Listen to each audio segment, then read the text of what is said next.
Generally, starting a business, I'd say number one is have a high pain threshold.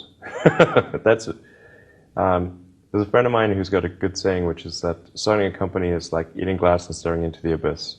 Okay, that's generally what happens, because when you first start a company, there's lots of optimism and things are great, and then so happiness at first is high.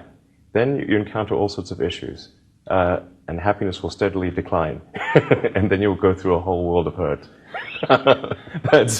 And then eventually, if you succeed, and in most cases you will not succeed, and Tesla almost didn't succeed, came very close to failure. Then if you succeed, then after a long time you will finally get back to happiness. I think too is you've got to make sure that whatever you're doing is a great product or service. It has to be really great. And I go back to what I was saying earlier, where if you're a new company, I mean, unless it's like some new industry or new market that, if it's an untapped market, or then you have more ability to, the standard is lower for your product or service. But if you're entering anything where there's an existing marketplace against large entrenched competitors, then your product or service needs to be much better than theirs. It can't be a little bit better, because then you put yourself in the shoes of the consumer, and they say, why would you buy it as a consumer? You're always going to buy the trusted brand unless there's a big difference. So a lot of times, entrepreneur will come up with something which is only slightly better. And it can't just be slightly better. It's got to be a lot better.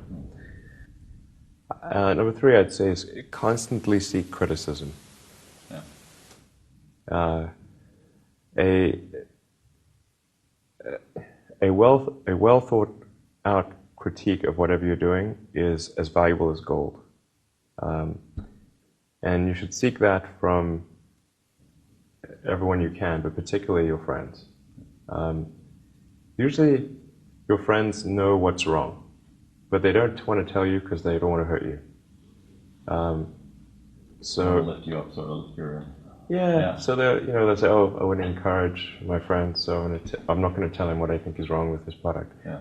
It doesn't mean your friends are right, but very often they are right, and you at least want to listen very carefully to what they say.